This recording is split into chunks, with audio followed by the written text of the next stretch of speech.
Park like a jerk? Be woken up in 5 a.m. My dad has a great petty revenge story related to parking. Our street has perpendicular parking, and sometimes cars end up blocking each other.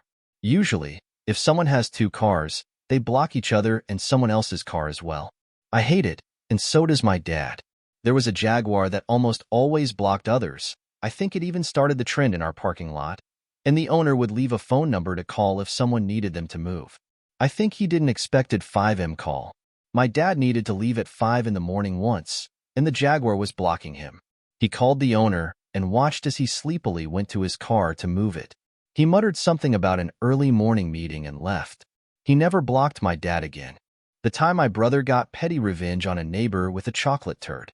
Yes, a chocolate turd. When my brother and I were growing up, he wasn't so bad.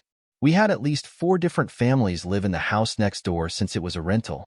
Well, the family that lived there around the time I was 12 were just awful people, and they intentionally trained their dog to poop in other people's yards.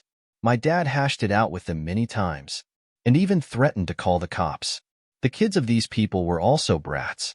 They were 2 boys like us, and of similar ages. They stole our bikes for a joyride since they'd broken theirs. My dad had to make the parents return our bikes. And then we got called snitches. Fortunately, both of these boys were just as hated at school, so they eventually stopped talking to us.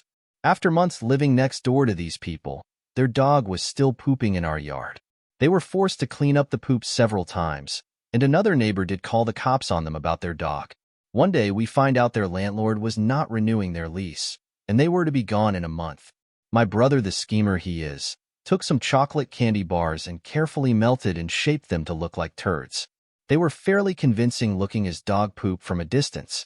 My brother set up the fake poo in our front yard, and then waited for the family to get home, then yelled at them that their dog did it again, then proceeded to eat the fake poo right in front of them. One of them threw up, and then they all threw up, and my brother milked it by talking about how tasty it was in detail. We didn't find any poop from their dog in our yard for the next couple of weeks before they moved out. Hold on a second. A fast food order taker just owned this gargantuan mega twat in front of me at the drive-thru about an hour ago. There was a long line at Whataburger, but it was moving nonetheless. Car in front pulls up. The order taker: "Welcome to Whataburger. Can I get a name for the order?" No response. Approximately 15 to 20 seconds, a chick's head pops out and rather aggressively IMO. Hold on a second. Silence, and about a minute goes by and I get slightly annoyed. I shit you not, this is where the worker, in my mind, goes, "Oh hell nah." The girl in the car only gets out, "I want." The worker a little less aggressively, "Hold on a second, please." I hear a chuckle because the car behind me was also paying attention. I look in the mirror, and we're both trying to quietly snicker so the girl can't hear us. Then at what almost seemed like the same amount of time passed, the worker with the most dry, passive-aggressive tone, "I'm so sorry about that. Go ahead with your order, please." Rather aggressively again, "I want a number 3, only 1 slice of cheese, and instead of a bun I want toast. No onions, no mustard, extra pickles, and make the meal large-sized, but I only want the fries large and keep the drink medium-sized." What in the actual fuck? With that attitude, lady, I'd make sure to forget the burger patties in your sandwich, or something awesome. Cars move, I order, and she gets asked to move up so I can pay. She barely moves. So the workers asks her again to move, but further to the end of the building. She moves and I move up as asked. Few minutes pass and I hear the door open and the worker with her order slowly saunters out, stops before the door closes, answers were a few questions and continued a short, lovely evening stroll to the end of the building, where you can see the chick in the car seething. She looks in the bag and asks for something, and the worker, without pause, "We're out," and turns and then hurriedly goes inside. Well played, late night Whataburger lady. Very well played. For context, I work in the industry and spent all morning remembering omelet ingredient orders for brunch, and people were all over the place. Instead of listing the items they wanted in the order, the bowls are right in front of them. So her tone, along with a massively modified order, made me wish she'd die horribly. But that worker kept calm and murdered her in broad daylight with kindness and won. Shutting the water off. I have debated posting this. I finally decided to do it. It happened in 2014. My wife and I moved into a condo. It was a condo attached to other condos. Everyone else had bought their condo. We were the only ones renting. A property management company owned our condo. Our next-door neighbor was an absolute bee. The first day we were moving in, she pulled in next to us. Everyone had a parking spot in front, one for each condo. We also had a garage in the back and could park in the back. When she pulled in, I tried to say hello and introduce myself. She totally ignored me and walked inside. I thought, wow, and I knew that she would not be nice. Over the next couple years, she had absolutely no use for us. We have 2 sons. Our younger son O was autistic. He never bothered anyone else, but he did have his problems. Sometimes in the day when he was awake, he could be loud. Usually when he was angry, and he would yell. He would often walk outside. We would have to go out and try and calm him down and bring him back in. It could probably be annoying, but it certainly didn't require calling police. She called the police on us more than once. She would also tell the others in the condo complex that O was bothering their cars. He never touched their cars, but he liked to look at them. He would lean down and examine the grill. He would say something about being police. He loved police shows. She caused a fight with another person in a condo. O came home from school one day in October. The windows were open at the time, and I heard someone yelling at him. He was crying because he didn't understand what was going on. He was on the sidewalk and was looking at a car. He was not touching it in any way, since she had told everyone he was messing with cars. That's what this guy thought he was doing. O also looked much older than what he was. He was already about 5 feet 8 inches and 230 pounds. He was only 13. I got outside and was trying to tell the guy he hadn't touched his car. He was angry just because O was looking at it. I kept telling the guy that O was only 13, but he didn't believe me. He attacked O. O was confused and didn't understand what was going on. O was also in a wrestling club. This guy grabbed O around the neck. O bit the guy's arm and left a nice bloody mark. The cops were called, and the guy tried to have O arrested. The cops wouldn't do it. Of course, they also wouldn't do anything to the guy. I wanted to press charges. I kept telling them that he had attacked a 13-year-old. They didn't care because they didn't want to file any paperwork. I'm sure. She almost got us evicted because of this. She called the management company and said that O had attacked someone. They started the eviction proceedings until I called and explained what happened. I did not know until then that she had called them. They stopped the eviction proceedings. These condos were weird because the water shut off for the condo was in the other person's condo. The water shut off for ours was in her condo. Her water shut off was in ours. I do not know why they were like that because it never made any sense to me. Every condo had someone else's water shut off in it. They were paired, but I do not know why. We woke up one Saturday morning and we had no water. She had left that morning. I have no idea where she went since she never talked to us and never had any use for us. She was gone for a week. I called the water company, but there were no water outages. We finally figured out that she had turned the water off before she left. We went without water for the whole weekend. We had to wait till Monday before they could contact someone with a spare key. There was a person that had spare keys for all the condos. I don't know the specifics of it other than they were gone on weekends. I don't know who held the keys. It was quite an expensive weekend for us. We had to buy water to flush the toilet. We had to eat out for all our meals because we could not wash anything. I worked on the weekends at the time, so we all had to go to the health club that we belonged to, just so that we could take a shower. Of course, when she came back, she claimed that she didn't realize she shut our water off. I knew right away that that was BS. She knew she was shutting our water off. She knew that the water shut-off valve went to our condo. We moved out in November of 2014. We wanted to be out by Thanksgiving. We were all done by the Wednesday night before Thanksgiving. That's when I saw my chance. We didn't care about the property management company since we were moving somewhere else. This woman had company over for Thanksgiving. She only had one vehicle. There was a vehicle in her garage. I saw it pulling in while we were moving stuff out of the garage, so I know she had company over. We got our last load out by 10 p.m. that night. We were not turning the keys into the property management company until Monday. I knew that she would not be able to get a spare key until they opened on Monday. Whoever kept the keys for all the condos would not have been available till Monday either. So just before I locked the door to leave, I went to the water shut-off valve and shut it off. I wanted her to be without water like we had been. I didn't tell my wife because she doesn't believe in revenge. I didn't tell her until the next week. So, This lady had to go without water for Thanksgiving weekend. Neither her or her guest would be able to shower or even flush the toilets. Maybe I was wrong, but I don't care. She had screwed us over so many times. I saw my chance to get back at her. You don't like my thesaurus?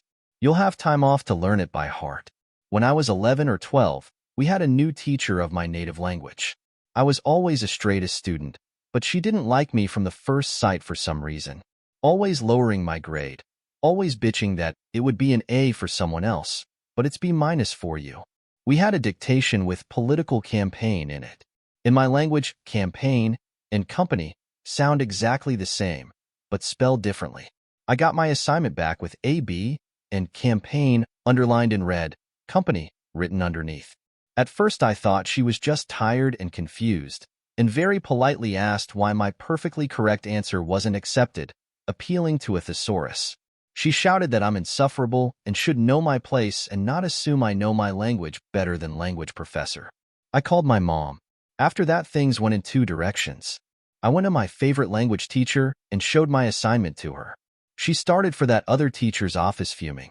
At the same time, my mom called vice principal and then principal. I can imagine how my mom can be. She starts to speak very calmly and slowly, lowering her voice, like a sleepy snake who doesn't mind to snack on you. She never shared, but I guess they felt that they are about to be swallowed whole. So my lovely teacher tears that weird teacher a new one, and my mom takes care of higher officials, no doubt mentioning state officials. She caught me in the hallway and berated me for going over her head and not trying harder to resolve it with her directly. What? And I can see vice principal coming at us with a very angry expression, calling her to her office. It was the last day anyone saw that teacher in our school. I even got an apology from school and my grade was fixed. Don't ever mess with my mom. I'm much older now and still not half that scary. Manager was forced to apologize by corporate. There are no local pizza places by me, and I am forced to use a big corporate franchise pizza place. My house is on the borderline for deliveries, but it's not that far away. I have been ordering pizza from this store for years, and there was never an issue. Well, they had an online special, and I could not get it to work since the online site said my house was out of the zone. I call up the manager and see if they can give me the special since they do deliver to my address. If he said no, I would have taken it as he can't because of the computer system and accepted it.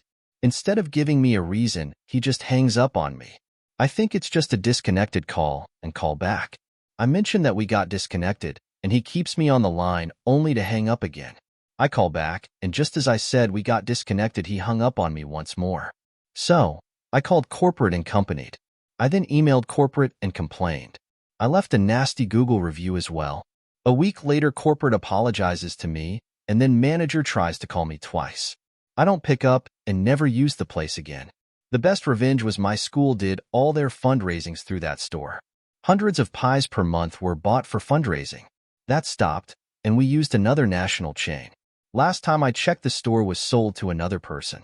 I did not kill the spiders.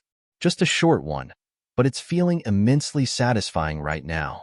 So, my husband and I are part of a friend group where we all share a hobby together. Ages range from mid-30s to 60. Last year, one of our friends brought a new girlfriend along. She seemed nice at first, but damn, that woman is a piece of work. Unable to comprehend that she is not the center of everything, underhanded comments, starts discussions about every little thing. She invited us to her home, ostensibly to do hobby-related stuff together. In reality, I don't know.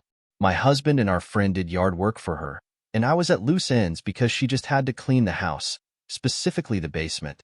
This woman has the most over-the-top reaction to spiders I have ever seen. Full-on shrieking and flailing. Don't get me wrong, I understand phobias. She's just really dramatic about it. So, there were some of the largest daddy long legs I have ever seen in that basement. She asked me get rid of them for her, and I agreed. The thing is, I don't like killing, not even insects. I'm not a huge fan of spiders myself, but I prefer to catch them to throw them out. I don't think they deserve to die just because they give me the ick. So I agreed, and then just didn't. Like, I killed a few where she could see it, pretended to kill some already dead ones, and shooed the rest into darker corners. There were at least 20 of the really big ones just hiding somewhere in the dark when I was done. I felt a little bad even, because playing around with phobias is shitty, but I reasoned the spiders would return anyway. Yesterday it turned out she manipulated and consequently blew up the whole group, on top of her generally shitty behavior of ableism, boundary stomping, and brutal honesty. So now I'm hoping all those spiders in her basement were busy multiplying over the winter. As a little bonus, when my husband and I left the hobby event yesterday, I made sure to tell her to stay away from me with her disgusting personality. Reputation means a lot in those circles, and that little piece of drama is going to bite her in the ass. Her boyfriend is pissed as hell for all the shit she did behind his back. Her reputation doesn't look too good with the people who invited our group in the first place, and word of mouth travels fast, especially since my husband is a likable person and knows tons of people, and we aren't going to lie about the reason why our group fell apart. I'm just itching to see how long it takes until it gets to her. If you come across this, fuck you, and have fun with your 8-legged buddies. Edit. I posted the whole story on my profile. Be warned though, it's a lot to read. Not such a bubble bath after all. I had an aunt growing up who was not a very nice person. She was a very loud, large cranky meth head who was in and out of jail/rehab every year, leaving my widowed single mom and us kids to clean up her mess constantly. When I say mess, I don't know if anyone has seen the conditions of these drug houses after a bunch of them have been living in one, but you can't ever see the floor, and one time we had to throw out 20 bottles of piss from a living room. That said, one time she was released from jail and staying with us. I was probably 10. She loved to tie up our one and only bathroom in our apartment to take super long bubble baths, always falling asleep in them.